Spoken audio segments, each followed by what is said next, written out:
What's up, everybody? It's your girl Kiwan, and I am back with the Real Housewives of Beverly Hills, season 15, episode 10, The Price of Divorce. Before I start, make sure y'all like, comment, subscribe, click the notification bell button so you can be updated on every video I drop. I am so sorry, y'all. I am late. Friday, baby, my stomach was in shambles. Saturday, I had to go get my hair twisted, retwisted, and then I had to do a double back this morning so we can finish the top because my hair is so thick. Okay, it looks, but it's okay. And I hadn't had it twisted and retwisted in a while. So yeah, okay.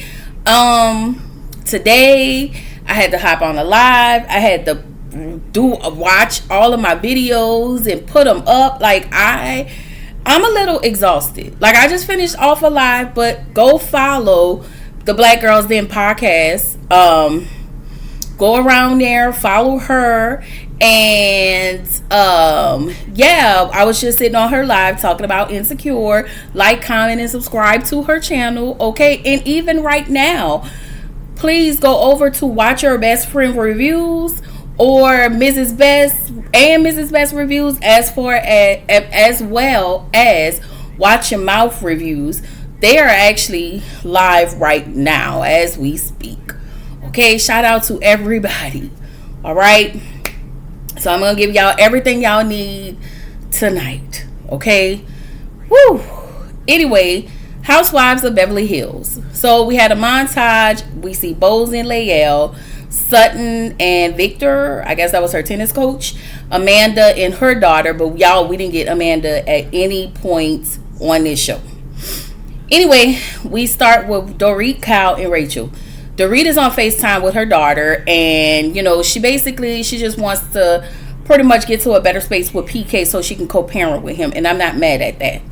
So Dorit said her kids don't know a bad thing about what the bad things that PK has done to her, and I commend Dorit for that, because you don't want to be talking about him, but Dorit, you are constantly talking about him on camera, about the alcoholism, about like every word you speak is all about PK, and I really just want you to move forward. Divorce this man, get your bag, and move forward. Like I'm sorry, get it out, but get a therapist, Dorit. Like, it's time to get a therapist, and it's time to move forward.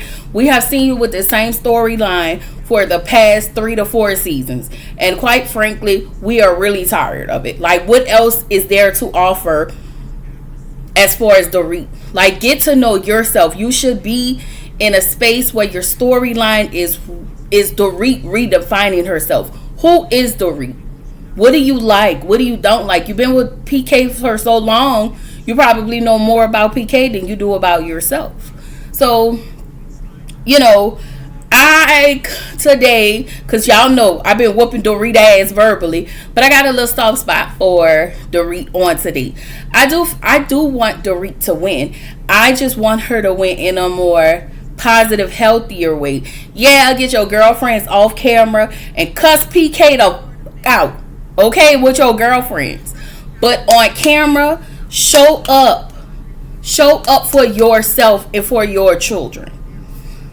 Anyway, Rachel has a hangover, and Dorit has a $28 Hermes bag, and I mean, if she can afford it, do it. Like, I know she get the money off the show, but I'm hoping that the house that she's paying on, that they're living in, and keeping her in some type of financial hole. I hope that, and if so, Dorit, you might have to downsize to a smaller house in Beverly Hills, okay? Anyway, the ladies go shopping, and Dorit said, her expenses has gone up, and she's been working her behind off. Rachel tells Kyle that Dorit purchased half the store, and it's like, this is what we're talking about. If Amanda say these things out loud, all of y'all are gonna go down this lady's neck. If Kyle say these things out loud, then y'all gonna go down her neck. But it's okay for Rachel to peek and say these things as it relates to Dorit. Then you go back and tell Kyle, what do y'all want her to do? Because at this point, she really can't do nothing when it comes to Dorit. She can't say anything to Dorit because Kyle is real sensitive. I mean, Dorita's real sensitive at anything Kyle has to say about her, especially her in the PK situation. And I know she gonna be extremely sensitive about her spending habits. So Dorit gets to the counter. Her total is $4,589, and then her card declines. Meanwhile, the ladies are in the jewelry store waiting for Dorit. Dorit said in her confessional that it was a fraud alert because she was 3,000 miles away. So y'all know, tap in and tell me, is that true? Okay, I know if I'm going from Texas and I go to New Orleans, I can use my little debit card. Okay, I was even able to use my credit cards. I ain't got no credit cards, but I'm just saying, I only have 2 debit cards, and I was able to use my debit cards going to New Orleans. Okay, we know that that's not 3,000 miles away, but you know, I was able to swipe my $40 to $50 for gas. Okay, yes, ma'am. I was able to swipe my $12 for a hot sausage on French with a bag of chips and a big shot. Okay, you better ask somebody if you're in New Orleans. I'm just saying, okay? I miss y'all so much.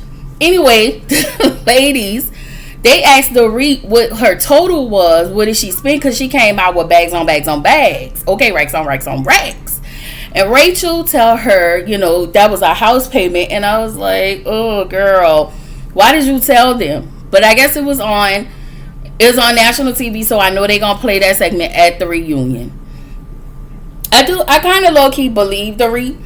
I believe that she had to call her bank and get some stuff situated. Maybe she didn't tell, you know, what was happening, that she had left.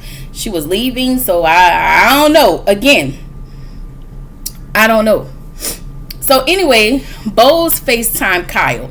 Bose asks if the weekend has been helpful for Dorit. Kyle shares with Bose that Dorit has been acting just different, slightly off. Bose said in her confessional that Kyle has been saying how Dorit should be careful on how she described PK, but Kyle should take her own advice and how she's describing Dorit's personality, because PK can use that in court. Well, I'm just saying, I get what Bose is saying, but here is the tee. Like, the same thing that's happening now, like Dorit putting PK out there, yes, I don't want it to hinder her. And that's the same thing Amanda was saying, like her constantly talking about PK, wouldn't it hinder her, you know, in court? And I believe Kyle was the one that started that comment, which made Amanda make the comment. But you know, that's just my thoughts.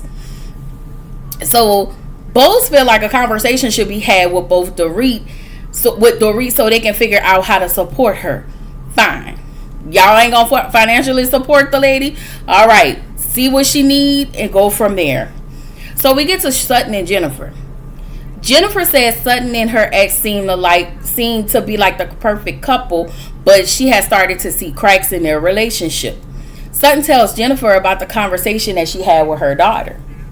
So then we find out that Sutton's ex-husband Christian wants the annulment because he wants to marry Sutton's best friend. She found all of this out through her son, and they had been canoodling and doing the most behind this lady's back. And the fact that you can sit your raggedy ass on national TV when Jennifer was being your friend and said she ain't nothing but a hoe, she ain't nothing but a slut, she ain't nothing but a hussy, you gonna say, oh, she's just a mom. Girl, Sutton, go to hell. Please get out of my face. Because the way I would have dragged him and her, but I guess you still need that $300,000 a month. I'm not mad at that. Play the long game.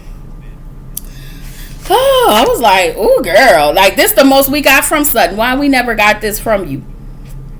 Anyway, we get to Erica and her rude ass therapist, Dr. Jen. Y'all remember Dr. Jen from the show. I forget the name of that reality show, but Dr. Jen was on here. So she tells Erica that the worst happened to Tom, because, you know, Erica feel like the worst has happened to her. Dr. Jen tells her the worst has happened to Tom. The worst didn't happen to you because you are still here. And I'm looking at her, and although Erica got what she got, the problem I have with that is Tom scamming ass, because of Tom scamming ass, And along at the end game, Erica is now being sued. Like, she lost her the lifestyle that she had, and she was publicly humiliated. So for you to say the worst didn't happen to her, you're on bullshit, and I will get all my money back, because I would have been like, girl, you, okay? Anyway, Erica says she's pretty much tired. Dr. Jen tells her, all she have is the now. And she pointed out some of the positives that Erica has going on in the now. Erica tells Dr. Jen she saw Denise and how Denise was dealing with the abuse, which made Erica want to speak out about her own abuse. Erica didn't want to call the police because she said she didn't want it to be bigger, meaning she didn't want this to be another scandal after she came off the back of the scandal between, her and Tom. So Dr. Jen takes this moment to validate Erica in the abuse that she suffered, which I feel bad for her. I'm not going to say if, I'm just going to say I feel bad for her. I do think that women like Erica suffer in silence because they come off as this strong presence. And she do give me, I have been through it, and I'm going to sucker it up, and I'm going to leave. I'm not going to stay long enough to be damaged, but I'm here because, I want to be with this person, but ultimately I got to get my shit because I got to go. I don't know if that makes sense, but it makes sense to me. Anyway, Erica says she feels lost, and she questions if she's living in happy. She says she feels crushed, but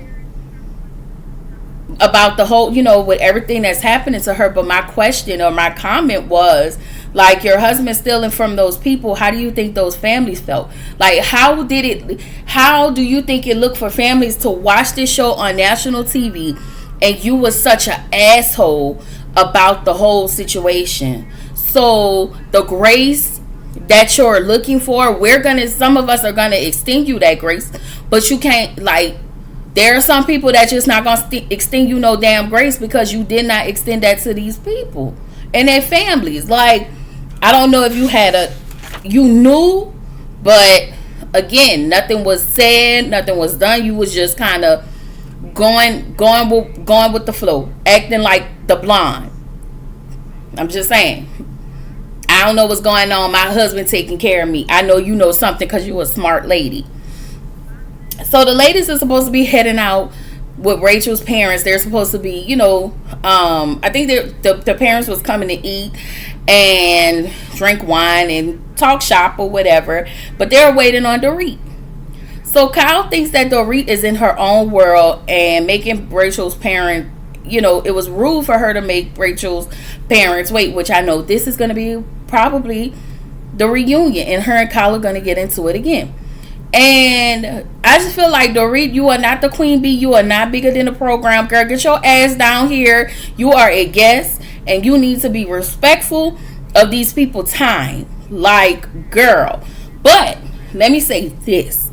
On the other hand, there is something about Dorit that gives me depressed.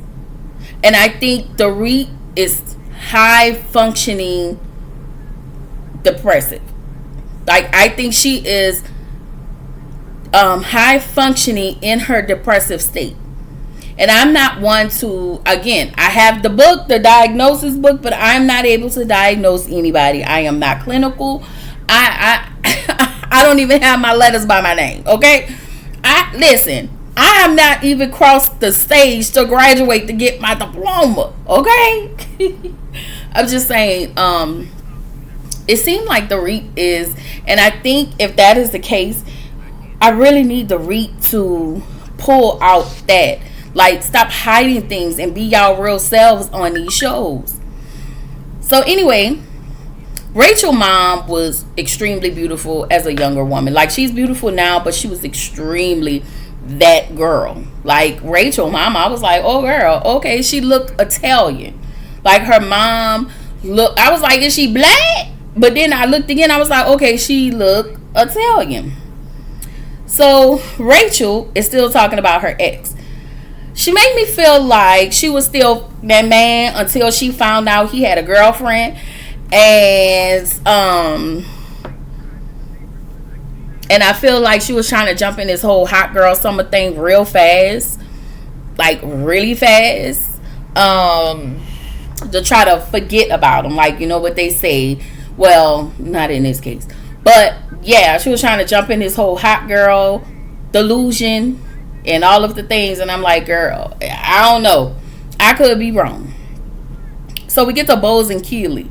Bose still wants to do a round of fertility treatments, and I'm looking like, girl, why?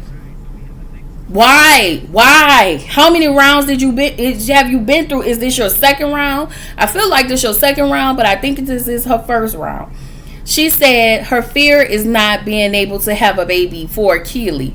Why? Because you don't want him to walk away from you. And if you can't have a baby, then you just can't have a baby. I don't know why you in a rush to have a baby with this man that you have just met. You just met him. And we gonna see later on down the line that he gonna propose to her. Like, I guess. So, Keely said, what if he lost his source of income? Keely, please. Please get out of my face, your face, my auntie's face, and all of my subscribers' face with this. Okay? If you lose your job, you gonna go get 10 more like them Jamaicans do. Keely, get out of our face with this foolishness. Please.